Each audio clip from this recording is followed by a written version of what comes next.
পাকিস্তানে হামলা করে কি ফেঁসে গেলেন মোদি?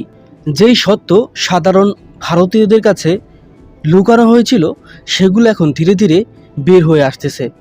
অপারেশন সিন্ধু নিয়ে এতদিন যারা গর্ববোধ করেছিলেন তারাই এখন শরমে মাথা নিচু করছেন।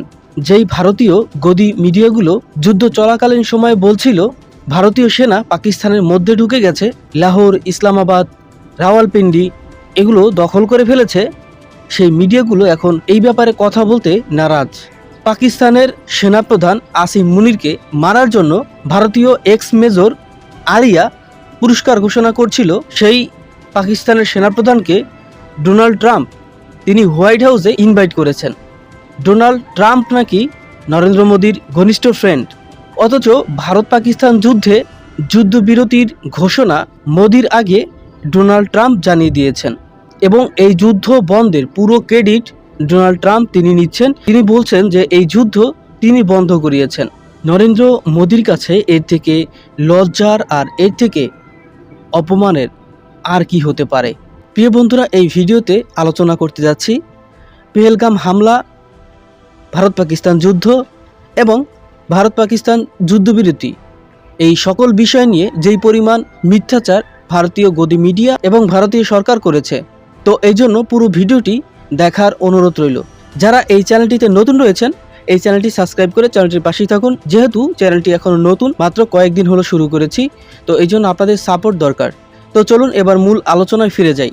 পেহেলগাম সন্ত্রাসী হামলায় 26 জন মানুষ মারা যায় এবং বিশেষ করে হিন্দুদেরকে টার্গেট করা হয়েছিল। সেই হামলার পর থেকেই ভারত এবং পাকিস্তানের মধ্যে উত্তেজনা চরমে পৌঁছে যায়। এই ঘটনার সম্পূর্ণ দায় পাকিস্তানের উপরে চাপিয়ে দেয় ভারত। তবে পাকিস্তান স্পষ্টভাবে জানিয়ে দেয় যে এই সন্ত্রাসী হামলার সাথে কোনো ধরনের কোনো হাত পাকিস্তান সরকারের নেই। কিন্তু তারপরেও এই হামলার 10 থেকে 15 দিন পর 7ই মে ভারত পাকিস্তানে হামলা করে, আর সেই হামলার নাম দেওয়া হয় অপারেশন সিন্দুর। সেই হামলায় ব্যবহার করা হয়েছিল ভারতের SU-30 fighter jet, Rafale, drone এবং মিসাইল। ভারত দাবি করেছে যে এই হামলা তারা সাকসেসফুলিভাবে করেছে এবং যেই সন্ত্রাসীদের প্রশিক্ষণ কেন্দ্র, আস্তানা, গোলাবারুদের আস্তানা এইগুলো তারা টার্গেট করেছিল, সেগুলো ধ্বংস করেছে। জবাবে পাকিস্তানও সাথে সাথেই পাল্টা হামলা চালায়। পাকিস্তানের এই হামলায় যুক্ত করা হয় F-16, JF-17 ফাইটার জেট ও ক্রুজ মিসাইল এবং রকেট আর্টিলারি। টানা 5 থেকে 6 দিন যুদ্ধ চলার পরে আমেরিকার সাহায্যে অবশেষে ভারত এবং পাকিস্তানের মধ্যে যুদ্ধবিরতি সংগঠিত হয়। এই যুদ্ধে পাকিস্তান দাবি করে যে ভারতের কমপক্ষে 5টি ফাইটার জেট তারা ভূপাতিত করেছে। পাকিস্তানের এই দাবির সত্যতা পেয়েছে বিভিন্ন ইন্টারন্যাশনাল মিডিয়াগুলো এবং সেটি স্বীকার করছে ভারতের chief of staff. What I can say is on 7th and the initial stages there were losses, but the numbers and that's not important. তবে তিনি সংখ্যার কথা মেনশন করেননি। অন্যদিকে ভারতও দাবি করেছে পাকিস্তানের ফাইটার জেট এবং আকাশ প্রতিরক্ষা ব্যবস্থা তারা ধ্বংস করেছে, যদিও তার কোনো প্রমাণ বা ভিডিও ফুটেজ এখনও পর্যন্ত মেলেনি। যুদ্ধ চলাকালীন সময় কী পরিমাণ মিথ্যাচার ভারতীয় গদি মিডিয়াগুলো করেছে একবার চিন্তা করে দেখুন। ভারতীয় মিডিয়া মতে যুদ্ধ চলাকালীন সময় ভারতীয় সেনা পাকিস্তানের মধ্যে চলে গেছে, লাহোর, ইসলামাবাদ এমনকি রাওয়ালপিন্ডি পর্যন্ত ভারতীয় সেনারা দখল করে ফেলেছে।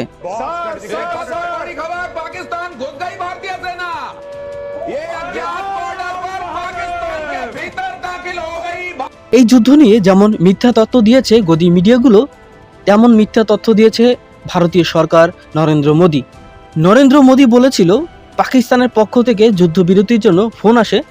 পাকিস্তান বারবার রিকোয়েস্ট করার ফলে তারা এই যুদ্ধবিরতিতে রাজি হয়েছে। আর এটা ছিল নরেন্দ্র মোদীর সবচেয়ে বড় মিথ্যাচার, যেটা পরবর্তীতে মানুষ বুঝতে পেরেছে। ভারতের কাছে পাকিস্তানের পক্ষ থেকে কোনো ধরনের কোনো ফোন আসেনি যুদ্ধ বন্ধের জন্য। উল্টো পাকিস্তানের কাছে মার খেয়ে আমেরিকার সহায়তায় নিজেরাই যুদ্ধ বন্ধের জন্য রাজি হয়েছে। আর এই জন্যই যুদ্ধবিরতির ঘোষণা সবার প্রথম ডোনাল্ড ট্রাম্প দিয়েছেন।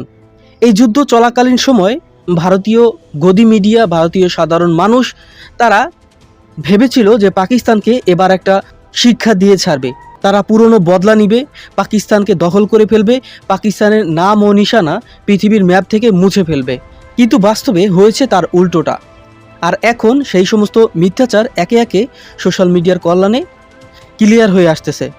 ভারত পাকিস্তান যুদ্ধের পর পুরো পৃথিবীতে ভারতের গদি মিডিয়াগুলোর মিথ্যাচার সম্পর্কে প্রচুর পরিমাণে আলোচনা সমালোচনা হয়েছে।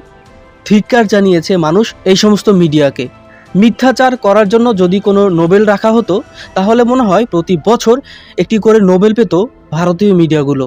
সারা বছর যেই রাফায়েল নিয়ে চিৎকার চেঁচামেচি করছিল গদি মিডিয়া এবং সাধারণ ভারতীয়রা, সেই অহংকার ভেঙে চুরে পাকিস্তান চুরমার করে দিয়েছে।